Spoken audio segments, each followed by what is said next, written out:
Bonjour à tous, je suis Lucie Julien et je vous accueille sur le troisième épisode d'un air de RH, le podcast 100% dédié aux professionnels RH et aux dirigeants d'entreprise, imaginé par les éditions Tissot et Culture RH.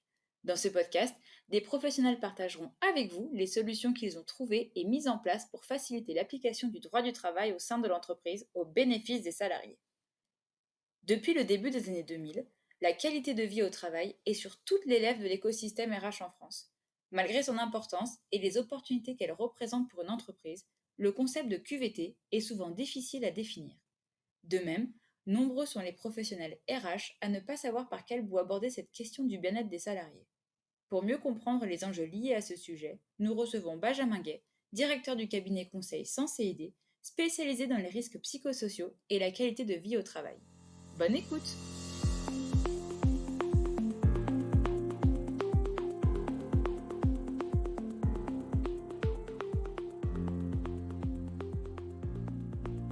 Bonjour Benjamin, merci de participer à notre troisième épisode du podcast. Bonjour Lucie, merci pour cette invitation. Premièrement, est-ce que vous pouvez vous présenter et présenter votre société, s'il vous plaît? Oui, alors brièvement, donc je suis Benjamin Gay, je dirige Sensei ID qui existe depuis 2004. On est spécialisé dans les risques psychosociaux et la qualité de vie au travail en lien avec la transformation des organisations. Ça veut dire qu'on intervient en prévention, en résolution de situations à risque et pour accompagner les organisations qui veulent conjuguer le bien-être au travail et la performance collective. Donc pour faire ça, on est conventionné par les CARSAT, on est IPRP, on travaille avec les services de santé au travail.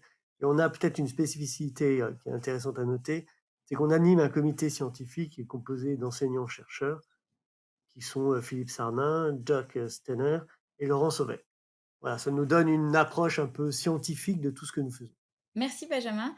Alors avant tout, pour commencer, comment pourrait-on définir la qualité de vie au travail et à quoi sert-elle? Alors, la qualité de vie au travail, c'est un vaste sujet, effectivement, et qui est un peu flou. C'est-à-dire qu'on n'a pas une vraie définition très précise, très scientifique, si on veut faire référence au domaine universitaire. En revanche, d'une manière assez générale, on se fie à l'accord national interprofessionnel de 2013 sur la qualité de vie au travail, et qu'il a défini comme un sentiment de bien-être euh, collectif et individuel, et qui va englober tout ce qui fait la relation au travail, tout ce qui fait la relation à l'entreprise. Donc ça veut dire des choses très pragmatiques, hein, comme l'ambiance, la culture de l'entreprise, l'intérêt que l'on met dans son travail, ses conditions de travail, son degré d'autonomie, de responsabilisation, le sentiment d'égalité qu'on peut avoir, la reconnaissance, la valorisation de son travail. C'est vraiment, on pourrait comme ça énumérer pendant longtemps, c'est vraiment tout ce qui fait cette relation au travail. Mais si le sujet est si important au sein d'une entreprise, pourquoi n'est-il pas vu comme prioritaire aux yeux des dirigeants? Alors, il est pas, en fait, peut-être qu'on peut aborder la chose en se disant que la qualité de vie au travail, ça semble être une réaction à la question des risques psychosociaux. C'est peut-être par ce biais-là qu'il faut voir les choses. Euh, Parce que les dirigeants, enfin la qualité de vie au travail est arrivée dans un deuxième temps. On a d'abord parlé des risques psychosociaux. Les risques psychosociaux, ça ne faisait pas vraiment rêver les dirigeants. Et donc, cette qualité de vie au travail, elle a été une façon de dire de manière plus positive, intéressons-nous au bien-être. Euh, mais c'est pas évident pour un manager à partir du moment où il considère que le bien-être, c'est en plus et que le vrai enjeu du dirigeant, c'est la croissance, c'est le profit. Et que s'il ne fait pas le lien entre les deux, eh bien, c'est compliqué. Et d'après votre expertise, quels sont les critères les plus souvent cités par les salariés pour améliorer la QVT en entreprise? Dans la qualité de vie au travail, dans la définition, j'essaie de faire le lien avec les risques psychosociaux pour dire que pour parler du bien-être, il faut déjà avoir réglé les problèmes de mal-être au travail. Et la meilleure façon de prévenir le mal-être au travail, eh ben, c'est de faire en sorte qu'il y ait des conditions de travail qui soient favorables à ce bien-être. Alors, qu'est-ce qui va intéresser les salariés? Évidemment, c'est d'être en bonne santé. Une entreprise qui va rendre malade n'est pas une bonne entreprise par définition. Ensuite, ce qui va les intéresser, c'est le contenu de leur travail. Ce que je fais. Est-ce que ce que je fais me motive? Est-ce que ça me plaît? Mais il y a aussi l'ambiance, tout le côté relation au travail. Ça aussi, c'est extrêmement, déterminant. Et puis, on a tout l'aspect du sens du travail qui, là aussi, va avoir un rôle fondamental, parce que ça va contribuer, à l'intérêt que l'on va mettre dans, son travail et à l'affect qu'on va pouvoir avoir avec, son entreprise. Donc, si on se réfère aux études pour les jeunes diplômés, c'est l'intérêt du poste, l'ambiance, l'alignement avec ses valeurs, hein, donc on va rejoindre le sens du travail. Et puis, les collaborateurs dans les enquêtes, reprennent à peu près, ces mêmes dimensions avec, un aspect évidemment qui leur est, plus directement important, et tout l'aspect relationnel, oui, mais reconnaissance. Je pensais à la reconnaissance en me disant ça. Du coup, pourquoi promouvoir la QVT en entreprise? Quels bénéfices, une entreprise peut en attendre? Alors les bénéfices, bah, on rejoint cette notion de santé, évidemment, hein, d'avoir des collaborateurs en pleine santé. Ça veut dire, comme bénéfice, le corollaire de la santé, c'est qu'il y a pas de dépenses liées au mal-être, c'est-à-dire pas de dépenses liées à l'absentéisme, liées au turnover, liées aux cotisations, heu, maladie et cetera. Et puis, il y a, le bénéfice du bien-être, c'est-à-dire qu'on a fait le lien et aujourd'hui c'est communément admis, il y a un lien entre le bien-être au travail et la performance, des organisations. Donc, l'intérêt de se lancer dans ces démarches, c'est évidemment, de faire en sorte d'avoir des gens bien au travail, qui vont donc performer dans ce qu'ils font, et s'ils performent et bien l'entreprise in fine en a les bénéfices. Les bénéfices pécuniaires, mais pas que, hein, pécuniaires, pardon, mais les bénéfices aussi, vis-à-vis de ses clients, de la satisfaction, heu, et de son rôle. Du coup, pour quelqu'un qui souhaiterait mettre en œuvre cette QVT au sein de son entreprise, quelle démarche, il faudrait qu'il fasse et par quoi il devrait commencer surtout? Alors, la qualité du travail, je disais, c'est intègre la notion de prévention, la notion de santé, mais elle va aussi, s'adresser à, ce que j'ai évoqué comme le sens, heu, l'identité, la culture de l'entreprise, le dialogue, heu, les perspectives de développement des individus et cetera.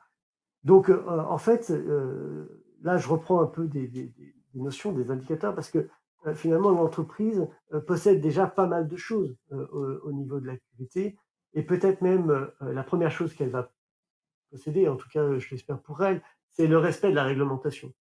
Puisqu'une entreprise, doit, avoir fait un certain nombre de choses en termes de formation, elle doit investir dans la formation, elle doit, faire en sorte que les postes de travail soient bien aménagés en fonction du travail qui est donné, elle doit faire attention à la pénibilité, à la santé, au harcèlement, aux dispositifs de sécurité. Enfin, il y a tout un arsenal réglementaire qui fait déjà partie de la qualité de vie au travail. Donc la première chose à faire, c'est de voir si ces indicateurs sont bons.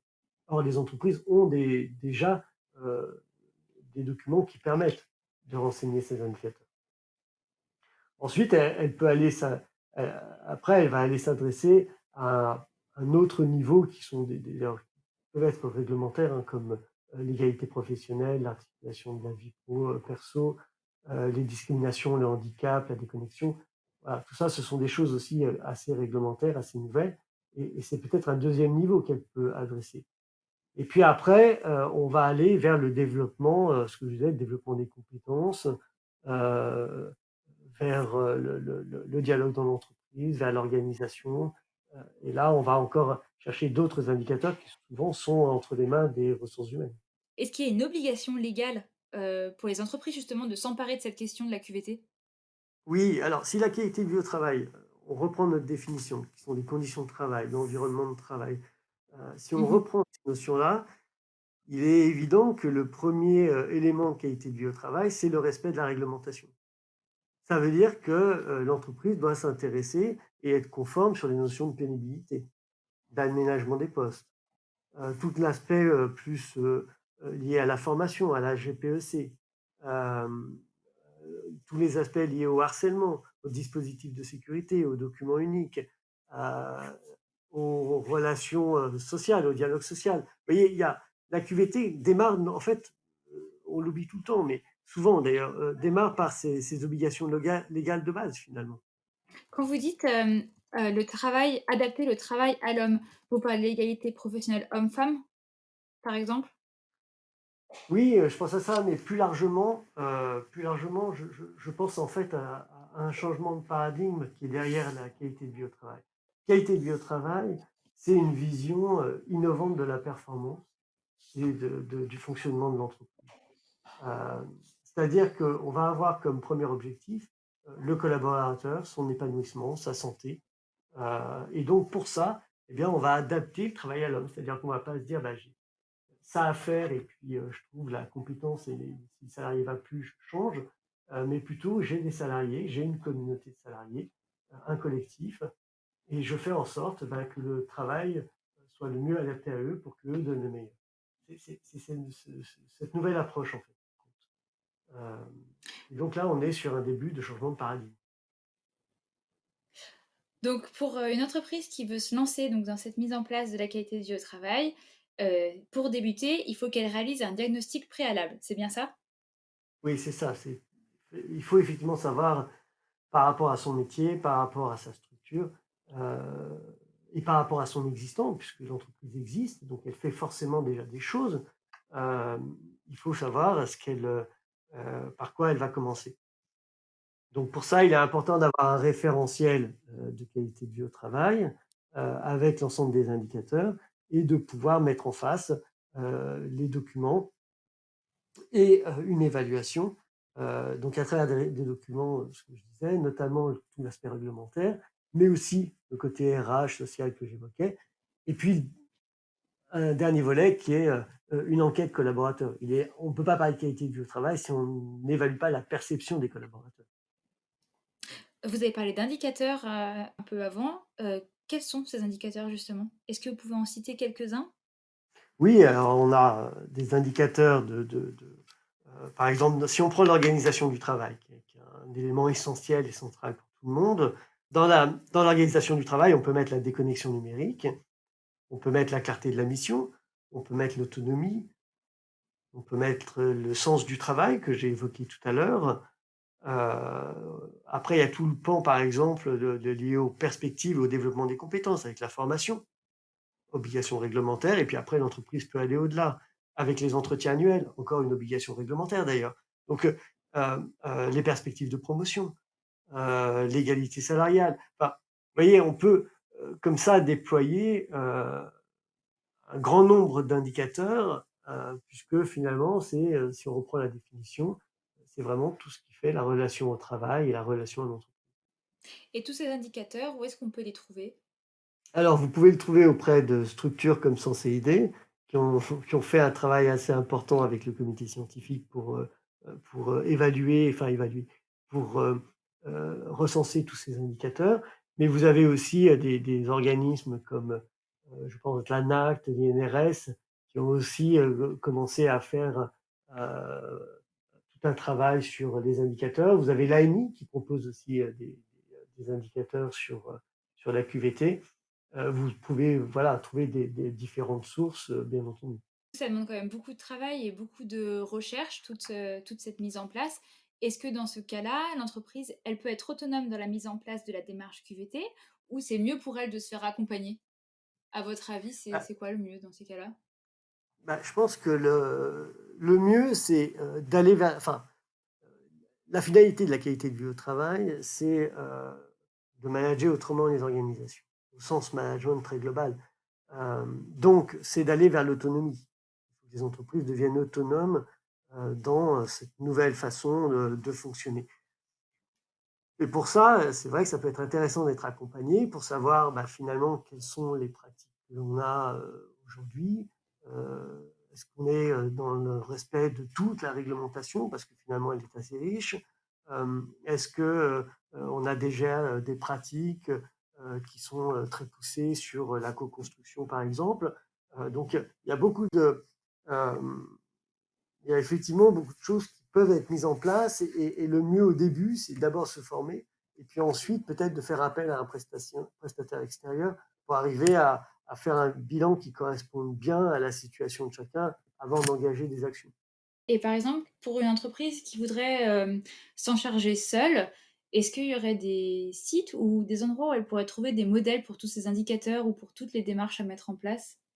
Oui, il existe sans doute des sites d'information, mais enfin, moi je prendrais plutôt je serais plutôt favorable à la mise en place de formations, pour Mmh. vraiment comprendre ce que c'est, parce que on a une idée un peu trop rapide du happiness officer qui va juste faire en sorte que bah, le cadre de travail est un peu plus agréable, alors que tout ce que l'on a évoqué ici relève bien de l'organisation de l'entreprise, de son mode de fonctionnement, de son mode de management, voire même de sa raison d'être. Donc oui, il faut se former, je pense, pour vraiment aborder le sujet euh, par le bon bout et ne pas se tromper de sujet, justement.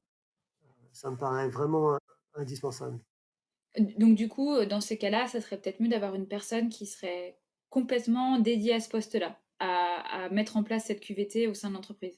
Oui, en fait, il faudrait l'aborder comme un projet, c'est-à-dire avoir une, deux, trois personnes, faire une sorte de comité de pilotage qui a pour objectif bah, de mettre un point zéro, un point de départ. Mais vous savez, bien souvent, on a parlé de l'accord euh, de négociation annuelle et de l'accord de QVT que l'entreprise peut mettre en place. Ça peut être un très bon point de départ pour après lancer une dynamique et donc son projet de QVT.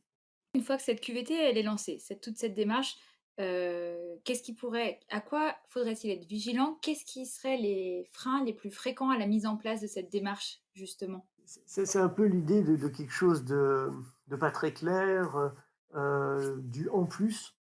Or, les entreprises courent après le temps, courent après la productivité, et donc le en plus, c'est jamais finalement très bien vu. Donc, j'en reviens à la même idée, c'est pas la qualité, c'est pas en plus, c'est autrement. Donc, faire autrement, bah, c'est prendre le temps en fait. C'est pas se dire, bah, je fais juste un petit projet ou un grand projet, mais tout de suite. C'est plutôt, je lance une transformation à long terme, une transformation en profondeur. Euh, donc, bah, je prends le temps de définir mes indicateurs de QVT par rapport à mon métier, et je prends le temps de progresser, sachant que toute démarche QVT a deux dimensions. La première dimension, elle est transversale, elle concerne toute l'entreprise. On a vu les aspects stratégiques, identitaires par exemple, ou culturels. Mais après, vous avez des niveaux qui concernent des collectifs de travail. Hein. C'est les métiers, par exemple, de commerciaux terrain n'ont pas les mêmes problématiques de qualité de vie au travail que les métiers qui sont complètement sédentaires au bureau. Et je ne parle pas seulement là de l'environnement de travail, je parle même des questions d'horaire de travail, des questions donc de pénibilité. Enfin, voilà, on va rejoindre tous les thèmes qu'on a déjà évoqués. Donc, la QVT va s'adresser aux métiers, aux collectifs de travail et avoir des actions communes pour tous, mais aussi plus spécifiques. Comment on mesure l'efficacité des mesures mises en œuvre, justement? Bah, on peut revenir sur les indicateurs RH, santé que l'on a évoqués tout à l'heure, liés à l'absentéisme, aux accidents, au turnover, euh, ce genre de choses. Donc ça, c'est une première famille d'indicateurs plutôt santé. Mais on a évidemment un retour sur investissement en termes de bien-être, en termes euh, à savoir si les personnes sont contentes de leur travail, satisfaites de leur travail, de leurs conditions, et puis si elles sont appliquées. On sait que la qualité de vie au travail a un impact fort sur la motivation et l'implication. On l'estime, selon certaines études, à plus de 12%. Donc ça laisse des marges de croissance assez importantes, et on a autant de possibilités de progrès sur la productivité elle-même, comme j'ai dit tout à l'heure. Donc on va aller chercher des indicateurs à la fois économiques, mais à la fois sociaux. Aux yeux d'un dirigeant, un plan d'action QVT, il aura forcément du coup un ROI parce que c'est vraiment ce qui intéresse le plus. Est-ce qu'il peut être satisfaisant, ce retour sur investissement? Est-ce qu'il est possible de le mesurer? Oui, avec ce que je viens d'évoquer, on le mesure par ce biais-là. On va le mesurer sur des gains de progression de l'entreprise. Alors après, l'entreprise peut très bien se dire, bah, moi, ce qui est important pour moi, c'est l'innovation, ou c'est mon adaptabilité, mon agilité. Donc on peut essayer d'identifier un ROI à ce niveau-là. à nouveau sur les marges commerciales, comme je l'ai dit, ou la productivité. Enfin, à chaque organisation d'aller chercher, d'identifier ses propres facteurs de succès, ses propres ROI. Donc, par exemple, tout ça, tout ce que vous avez cité jusqu'à maintenant, c'est vraiment une façon si on retient bien tout, c'est une façon d'augmenter la performance de son entreprise, Mhm. hem, d'augmenter les performances de ses salariés du coup, Ouais, enfin, c'est parce que c'est l'inverse. eux qui C'est vont être les qu'on premiers concernés. ouais, on augmente les performances des salariés et in fine, celles de l'entreprise. En fait, le pari de la QVT, il est simple. Il est de se dire que en faisant du bien au collectif de travail, c'est-à-dire aux individus, mais au collectif en tant que tel, Mmh. on va avoir forcément des bénéfices pour l'organisation, pour l'entreprise. C'est-à-dire qu'elle va mieux fonctionner, elle va mieux satisfaire ses clients, elle va mieux s'adapter à son marché. Et il y a des études qui tendent à le montrer d'une façon macro, d'une façon globale pour les structures. Donc oui, c'est un pari gagnant, mais ce pari, il vise, enfin, encore une fois, le plus important dans la QVT, c'est de changer de mindset, c'est de se dire, je ne cherche pas le profit à court terme en mettant en place tel mode de travail ou en allant chercher tel produit, en développant telle solution, mais plutôt de se dire, comment je fais pour avoir une utilité à l'entreprise, pour être utile à mes collaborateurs, pour avoir des collaborateurs heureux, sachant qu'en réfléchissant avec eux à du mieux, bien, je vais forcément rencontrer un marché, je vais forcément créer une offre qui sera innovante, qui sera performante. Merci pour ces réponses.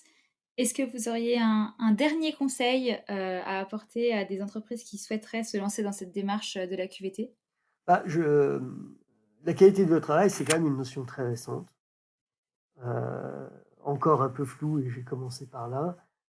Et donc, ne pas avoir peur du sujet, oser se lancer, ne pas avoir peur de se faire accompagner. Encore une fois, y aller progressivement et surtout avec conviction.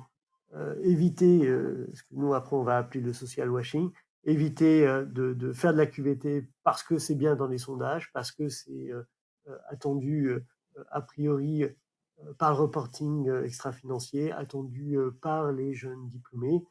Non, faites de la QVT avec conviction. Euh, voilà, je pense que c'est le plus important. Et donc, y aller doucement, mais sûrement. En gros, il faudrait pas se lancer dans cette démarche si on n'y croit pas vraiment et qu'on veut pas y aller à fond. Oui, parce que là, là, ça peut vraiment devenir dommageable. C'est-à-dire que là, il peut y avoir un vrai retour de bâton en termes de crédibilité, en termes de réputation. C'est comme, si vous voulez, c'est exactement comme le greenwashing pour l'environnement. Ça peut avoir un peu le même effet. Eh bien, merci beaucoup Benjamin. Merci pour toutes ces réponses et pour cet échange très instructif.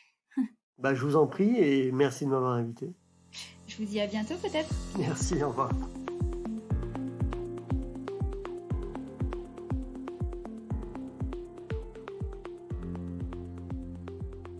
Et voilà, c'est la fin de ce 3e épisode. Merci à Benjamin Gay d'avoir accepté de partager son expertise, qui j'espère vous aidera dans vos démarches. N'hésitez pas à partager ce podcast avec vos collègues ou amis que cela pourrait intéresser. Merci à vous de nous avoir écoutés. Je vous donne rendez-vous très vite avec le prochain épisode.